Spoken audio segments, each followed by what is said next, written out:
University of Fort Hare speech therapist students who were told after 4 years that their degree doesn't meet the HPCSA standards. Dr. Musam Tombeni, graduating in diagnostic radiography. I am not in any way, you are not going to convince me that I should specialize in genetics. Someone who's rotting alive. She was eaten by maggots daily. Optometry is a healthcare profession that basically focuses only on the eye. We don't have ComServe. Really? Literally after graduation, you jump straight into working.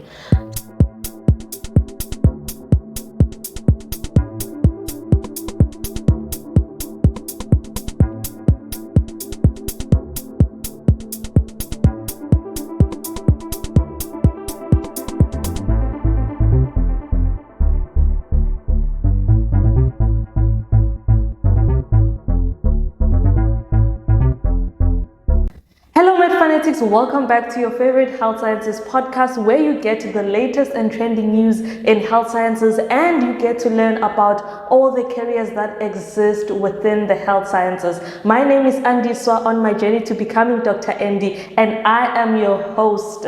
Every week I'll be chatting with different healthcare professionals about their careers and their journeys and the challenges that they have been facing, with the aim to educate, empower, and inspire you. Please be reminded that my chats with Becoming Dr. Andy is available on Spotify and Apple for all of those who'd prefer to listen than watch. And if you are catching us on YouTube, please give this video a thumbs up and please don't forget to subscribe to this channel. I hope you are all in good health. It is episode 2 of the new season, and all I can say is I am enjoying this. I am currently in my elective block, so I've been using this time to actually shoot the podcast because I've done my elective already last year in December in general surgery. I did it back at home in Nelspruit in Rob Ferreira Hospital. And you know what? My favorite thing about doing my elective at home was coming back to actually telling them all the things that I have seen in that hospital. Like, guys, I feel like we as medical students or health professionals whatsoever, we go through a lot. And every day we go through trauma, and I used my family as my therapist throughout my whole December, because my elective was 4 weeks, so it was almost the whole December.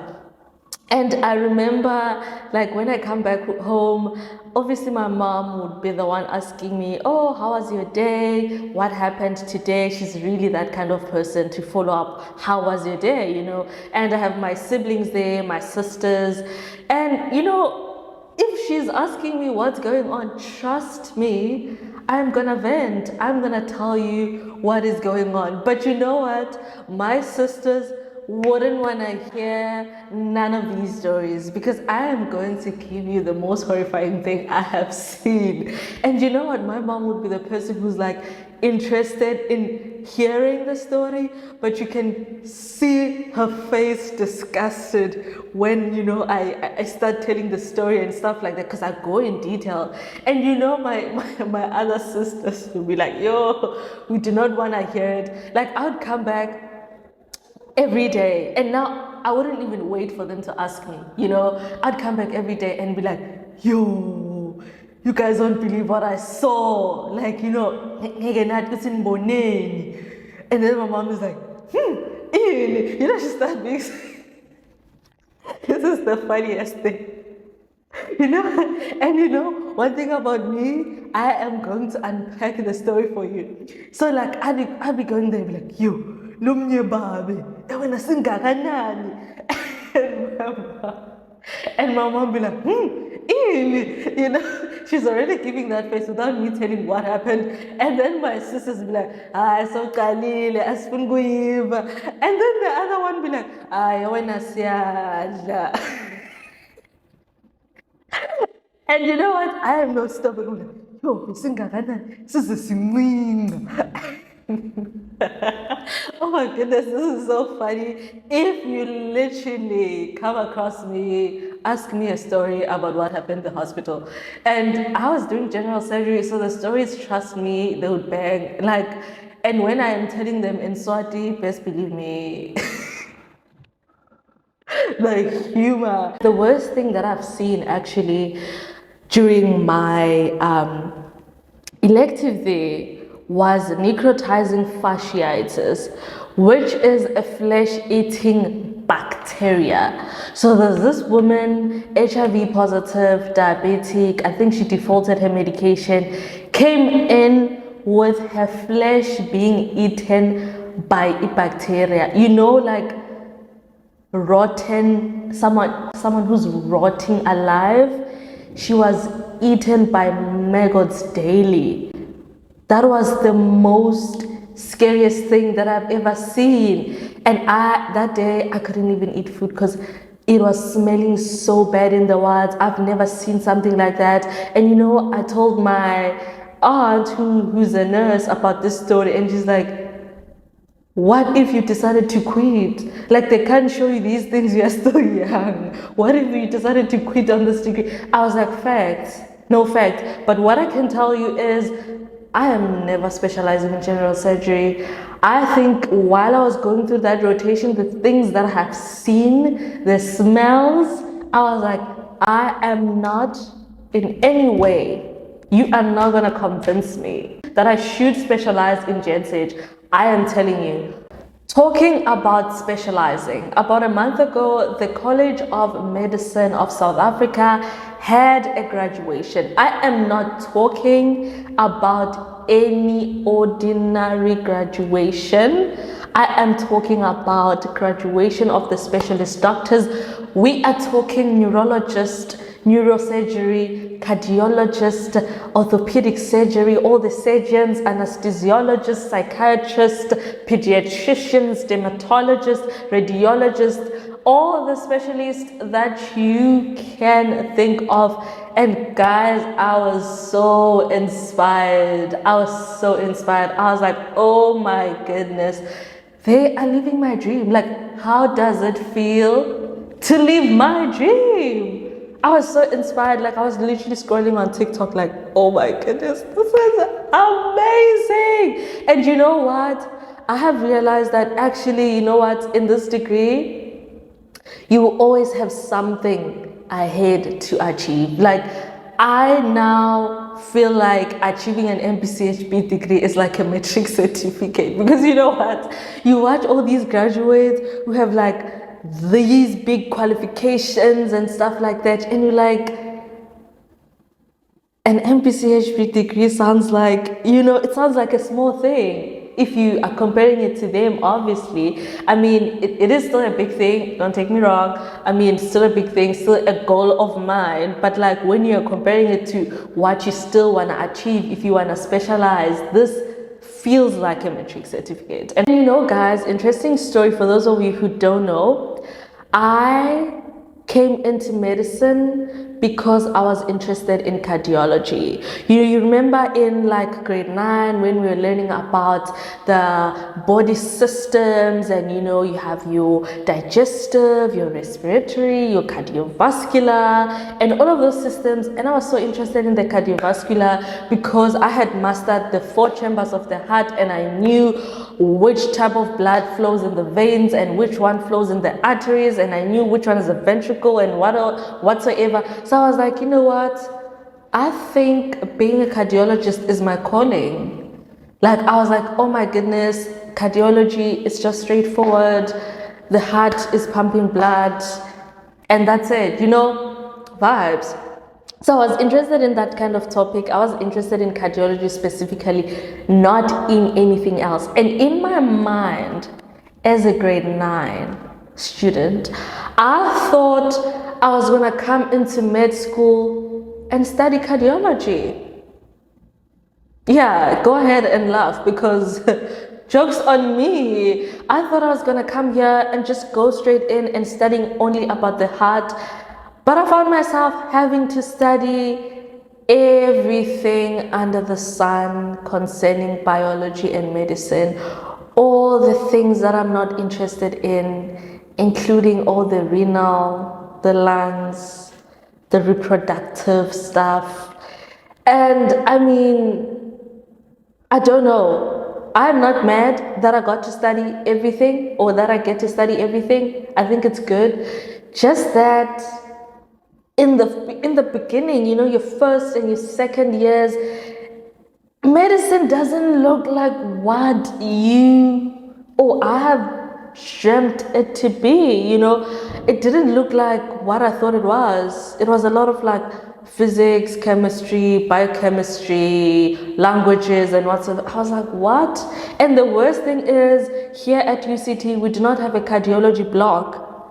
Like, we do cardiology under internal medicine, obviously, but we do not have a block where we are now doing stuff in the cardiothoracic wards or in the cardiology wards. No, we do not do that. So my highlights from the CMSA graduation was Dr. Musa Mtombeni graduating in diagnostic radiography. I mean, we've been seeing this guy on our TV for years and years. Dr. Musa grew up in front of us. I know I'm so younger than him, but it feels like he grew up on our TV screens. And you know what? Right now, his life is mostly about, traveling with his wife. I love that. Love their content. And people were down on his comment section, be like, "Sleka when we have phones." I was like, guys, do you think people show 100% of their lives on social media? Do you think like all this person does is just to, share funny videos and only just travel? People do stuff in their lives and they don't show us everything, and you'd be relaxed if you really like dependent on social media that much. You'd be relaxed thinking, we are all in this thing having fun and no one is taking life seriously, blah blah blah, while people are doing big stuff out there. So shout out to Dr. Musa for continuing being an inspiration to all of us. Literally it is such an inspiring thing to see someone being able to juggle being, on TV and create content, being the best husband in this country, hello, and go out there and be the baddest doctor. I mean, come on. I mean, I loved that. And my second highlight was Dr. Pashi hooding her sister. If you do not know Dr. Pashi, she's quite famous on Instagram. She's a qualified anesthesiologist, and her younger sister as well graduated in anesthesiology. How proud could your parents be right now? Let's look at this video. To be hooded by her sister, Dr. MPM Nchani Moloko Tsepo Ramaremela.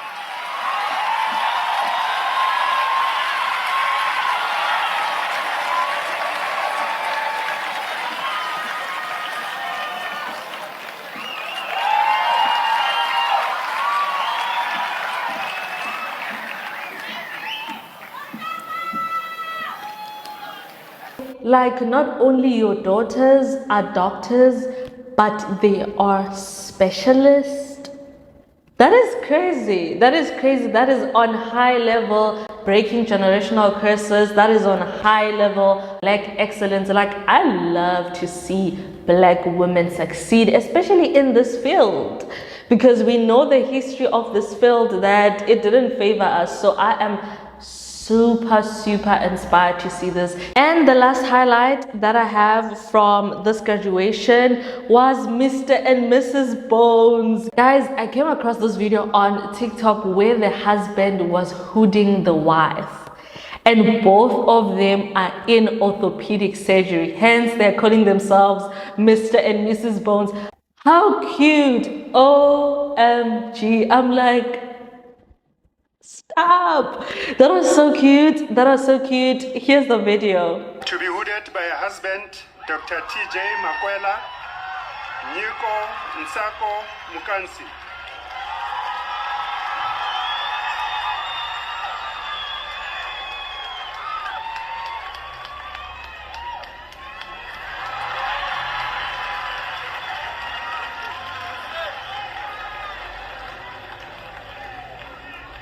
I honestly love this content. Like, I want to see more of these on our For You pages. Like, to me, this graduation was like the Grammys. You cannot convince me otherwise. Talking about young Black female excellence, today I am joined by another amazing guest who is a health professional herself. Her name is Aphelele Zondi. She is a qualified optometrist, graduated from University of Johannesburg in 2024, and she is here to chat with me about the optometry career and how her journey has been. If you are someone who's interested in studying optometry or you want to learn more about this career, please take out your pens and your papers, because I know she's about to drop some useful information and some good advice. Hi Aphelele, it's such a pleasure to have you today. How are you doing? Hi, I'm good, and you? How are you? I am good, thanks. Thank you so much for coming to my chats to share a little bit more about your journey and to chat about optometry. Thank you for having me. I am so happy to have finally, gotten hold of you. I remember I tried contacting you last year, and you were based in Joburg, and it was really hard for me to find someone based in the Western Cape, but now I'm glad that we finally got to do this. And I know people who are interested in optometry right now are very, very excited for this conversation. Before we even dive right into it, please describe what is optometry to those people who are not familiar with the career. So optometry is a healthcare profession that basically focuses only on the eye. It's not only about glasses or contact lenses, it's also about eye health, binocular vision, sport vision, training the eyes, and also visual therapy. Okay, that is interesting. Yeah. That is interesting how your career is not just like, as you've said, giving just classes to people. It focuses on mainly the eye health as a whole. So I just want to know, has being an optometrist your childhood dream? Have you always dreamed of being an optometrist? I'm not gonna lie and say yes. No. When growing up, I really, really wanted to be an astronaut. Optometry is something that I started liking when I was in matric, but it's something that I fell in love with when I was doing it in varsity. Okay. So you never really saw yourself I never thought of it. I never considered it as a career when I was a child. It's only when I was older. So how did you then come about studying optometry? So in high school, I really enjoyed life sciences. That's when I made the choice that whatever I do, it has to be in health science. But I also wanted a career that gives me flexibility in terms of time. It doesn't take up most of my life where I have to work day and night. So when I did my research, I did stumble across optometry, and that's where I dived into it. I saw that it's actually not a bad profession to go into. Yeah, and around this time you were in grade what? 12? Grade 11. Grade 11. Okay. I mean, in my mind I'm thinking, there are a lot of careers in health sciences. There has to be that one thing that drew you closer to optometry compared to, you could have literally went to audiology or speech therapy or anything. Do you have anything specific that you can point out that this is why actually I decided to go and study optometry? I feel like my lack of knowledge of it made me want to study more of it, because I feel like there's a lot of information about other health science careers that are focused on in South Africa, but I feel like optometry itself, it's not spoken about a lot. So I was really interested in learning more about it and taking it up as a career. That is why we are actually speaking about it today, so that a lot of people are actually aware of this career. So please tell us, where can someone study optometry here in South Africa? Like, which universities offer optometry? So there are only 4 universities in South Africa that offer optometry. It's the University of Johannesburg, University of KwaZulu-Natal, University of Free State, and University of Limpopo. It's only those 4. Okay. And do you know what like the minimum requirements are in terms of the subjects and the levels? So I know that you have to at least do a language, which is English, either home language or first additional language, do life sciences, do physical sciences, and also maths core, and you have to at least get 60% for all those subjects, and then a minimum APA score of 31. All right. So you went to UJ. How was your experience at UJ? At UJ is a collective or Like studying optometry at UJ, you can also share with us as a collective, like how was your university experience? so my university experience was weird because we are COVID babies. I see. My first year does not count. I was only there for 2 months, and the rest of the year Yeah, it I was like home. lockdown, yeah. So I actually started my university experience in second year. With that, I think it was great.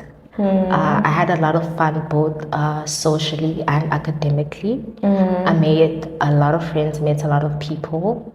It's just that I did not enjoy the area where our campus was. Well, and what people was who go going to on? DFC, people who are at the DFC campus will know it's a very unsafe area. Oh, So I just wish they could just scoop up that campus and put just it somewhere put it else. elsewhere. Yeah. Yeah. But in terms of my overall experience at UJ, I had a lot of fun. okay, that is Yeah, I cannot fault them in that. Yeah. okay. That's positive. Yeah. How long is the optometry degree in general? So optometry takes 4 years to study, and if you want to continue masters, postgrad, I think that's about 2 years masters full time, and I think 2-3 years PhD. Okay. 4 years is quite a lot of time. You know, it always shocks me how I'd be thinking that this career is just focused on one thing. For example, optometry, you're studying the eye.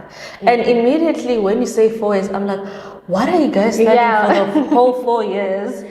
If you can just label the eye and the visions and whatsoever, why does it have to take 4 years? You know, I'm always shocked. You know, I was interviewing someone who was studying audiology, and I'm just like, it's just like you can literally do that in 3 months, master the end, every things related to it, and move on. But you know what?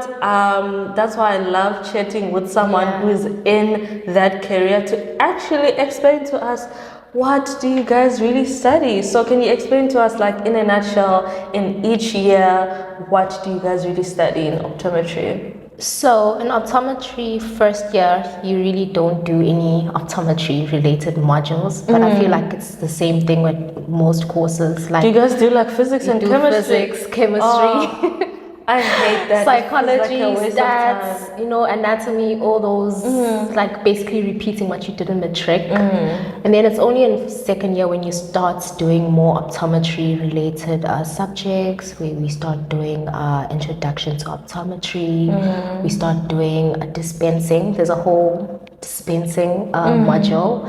Also start doing pediatrics. It's a module on its own. Contact lenses is a module on its own. Binocular vision, it's on its own, where they break up everything. So I could say that it's fully in third year maybe, where we only do optometry focused modules. But in the first 2 years, we do all those matric, like basic sciences, basic sciences and microbiology, physiology, and all of that.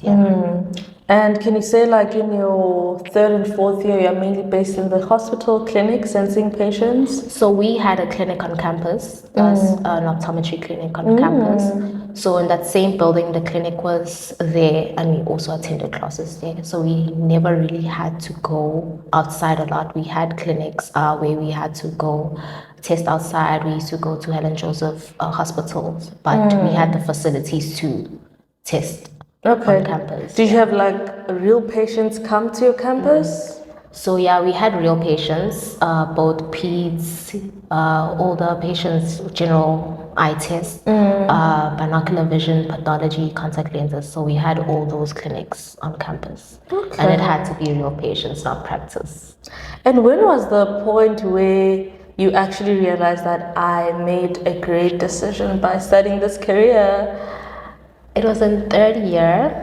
So with optometry, you also go to the Aphelele Health train. I'm not sure if you've heard of it. I've heard of it. That's so cool. That's when I realized that I actually enjoy and I actually chose the right career path because giving back and helping people is what I've always wanted to do, and being able to give someone their sight, I know that's a bit, No, it's a but big, it's a some big people thing. really can't afford glasses and they can't see, and being able to give someone that made me realize that I'm in the right profession.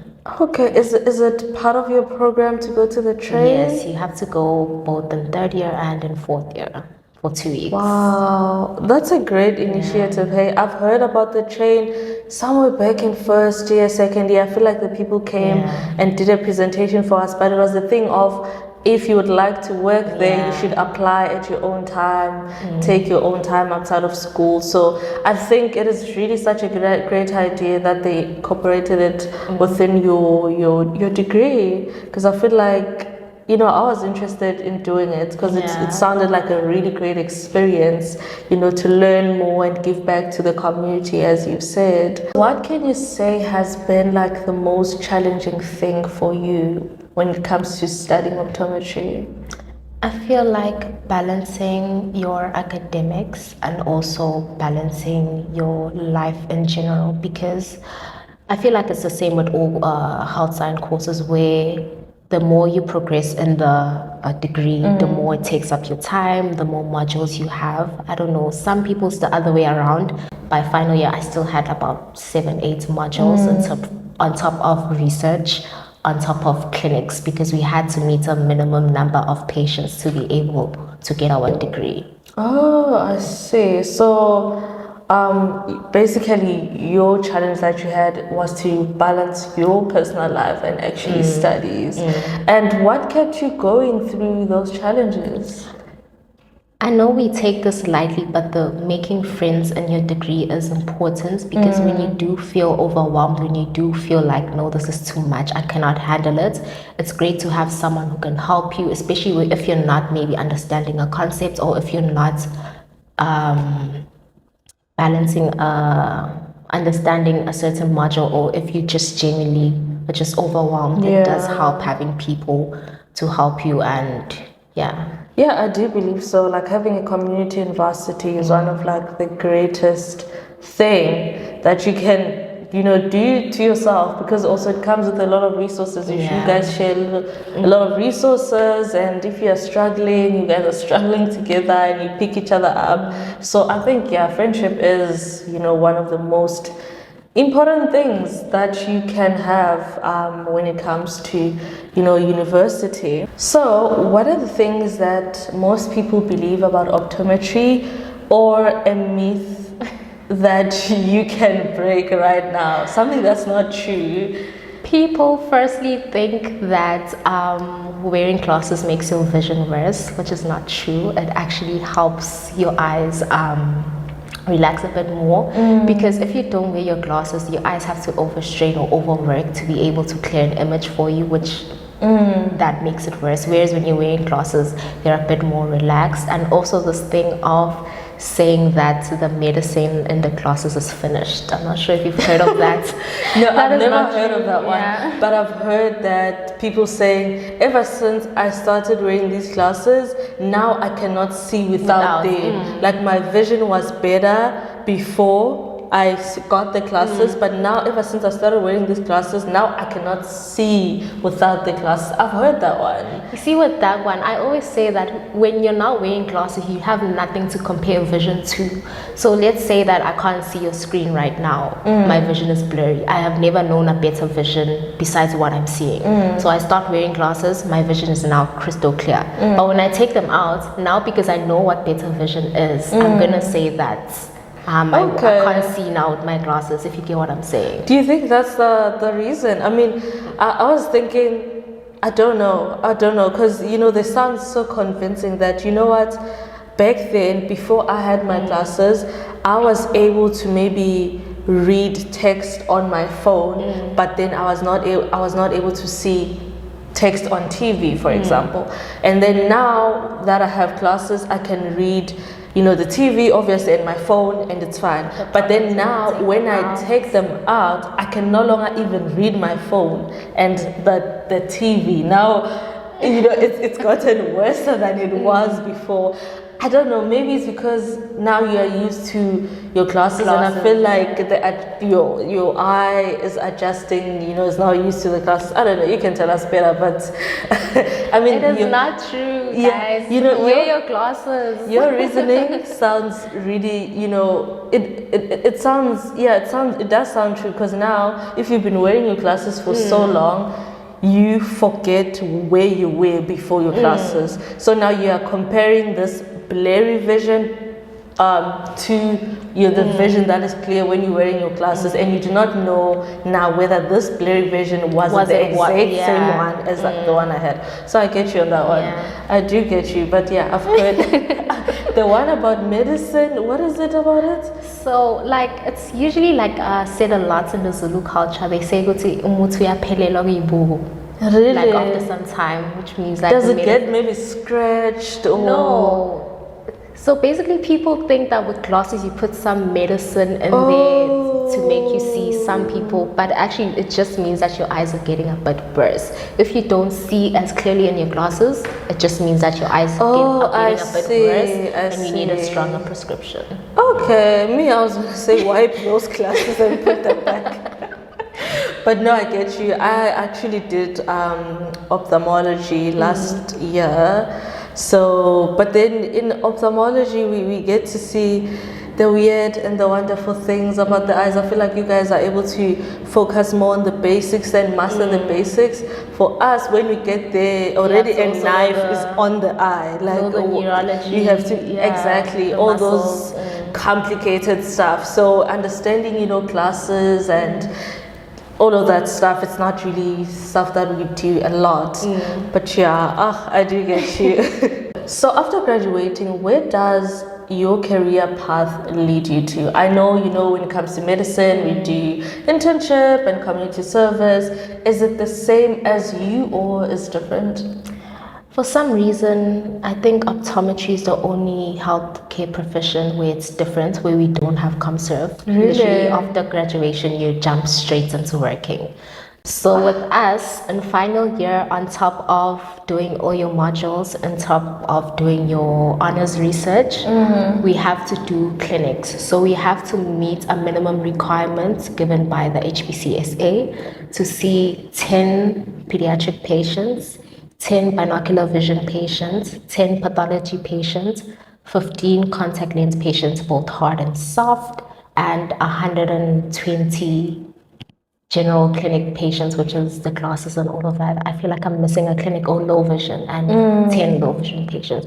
So we have to meet those requirements in final year to be able to obtain our degree. So I guess that is our ComServe.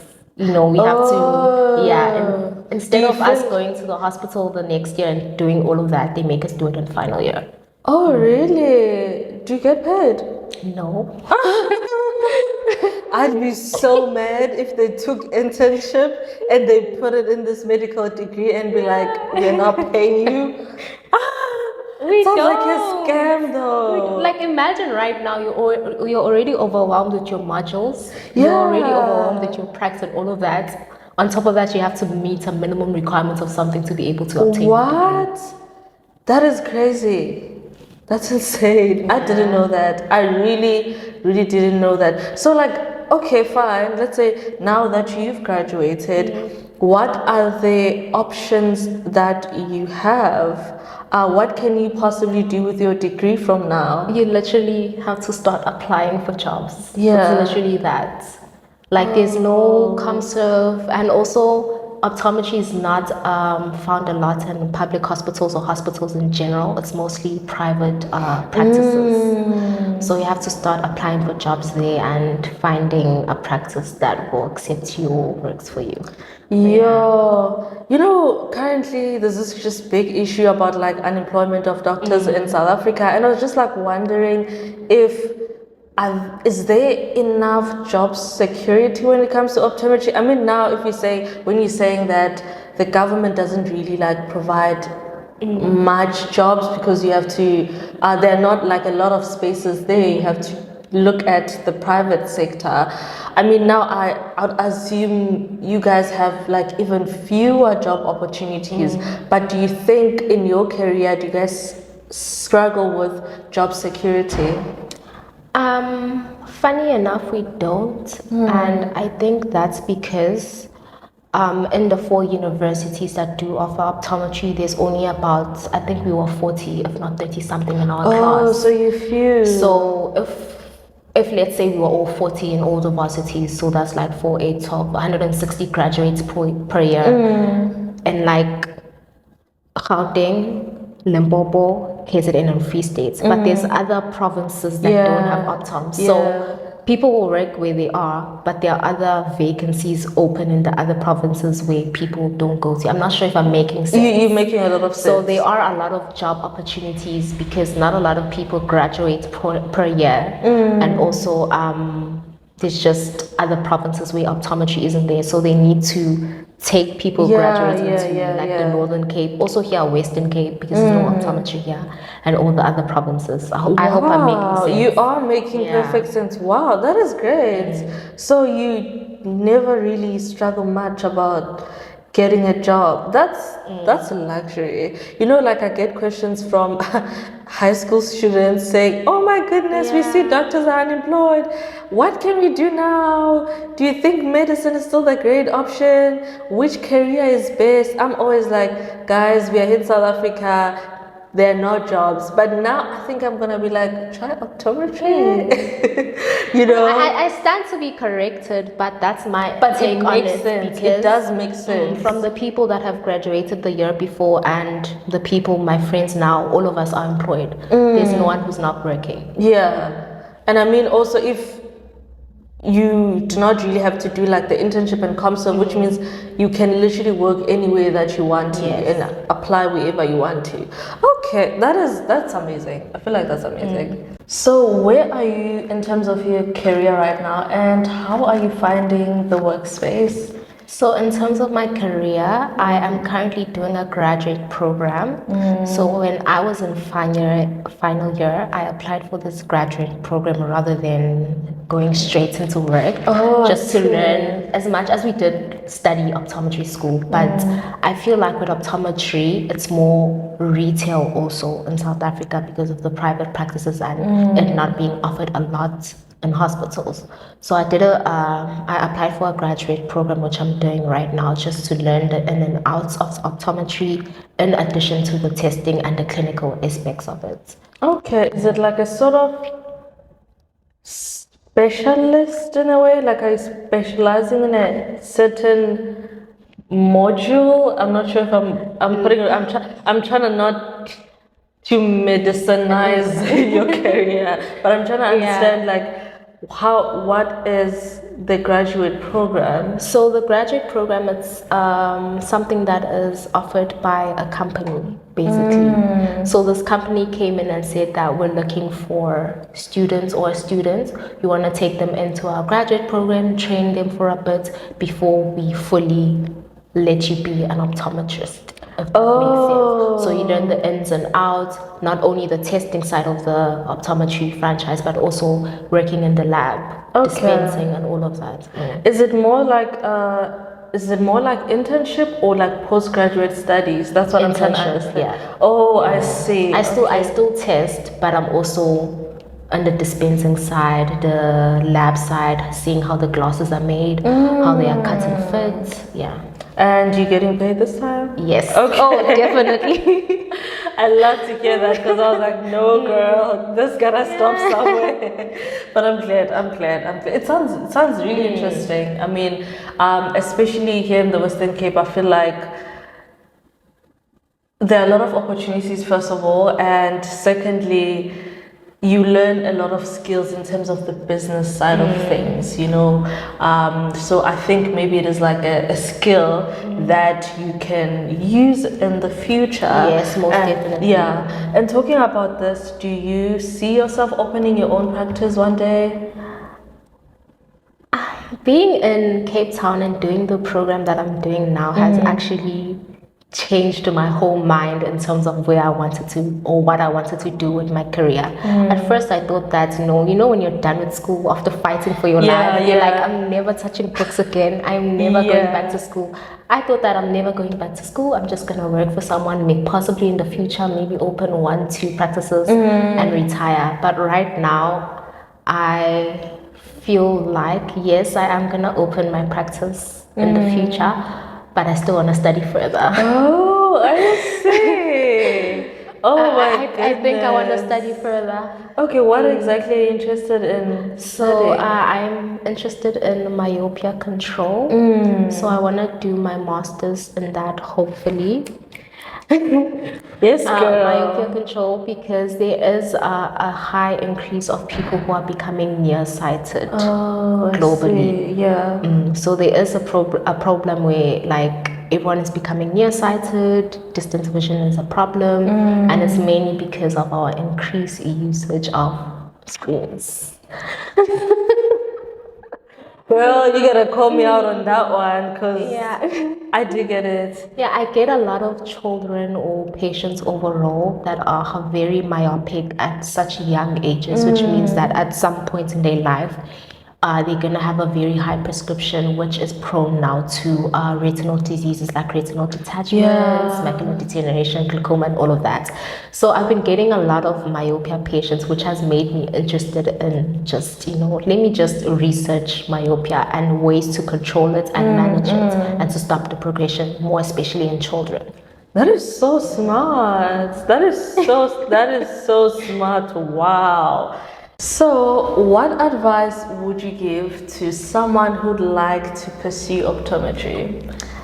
Firstly, although I had said that the APS score is 31, do not even try to aim for the 31. Everyone who applies, same thing with other degrees, everyone who applies has an APS score of 35 and above. And with varsities, what they do is they take from the highest going down.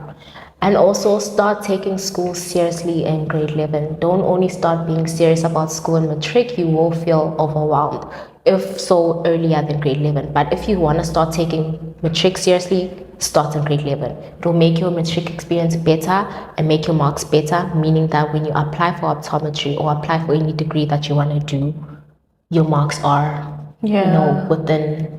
Yeah, I feel like that's always what I emphasize, minimum requirements, they're not really that useful anymore. Everyone now is getting distinctions and stuff. I was about to say, everyone does it so well nowadays. Guys, we've been talking about graduation left, right, and center. But did you guys hear the story about the University of Fort HARE speech therapist students who were told after 4 years that their degree doesn't meet the HPCSA standards? I would simply perish. I would simply collapse. The story was trending on Twitter, right? I actually found the tweet.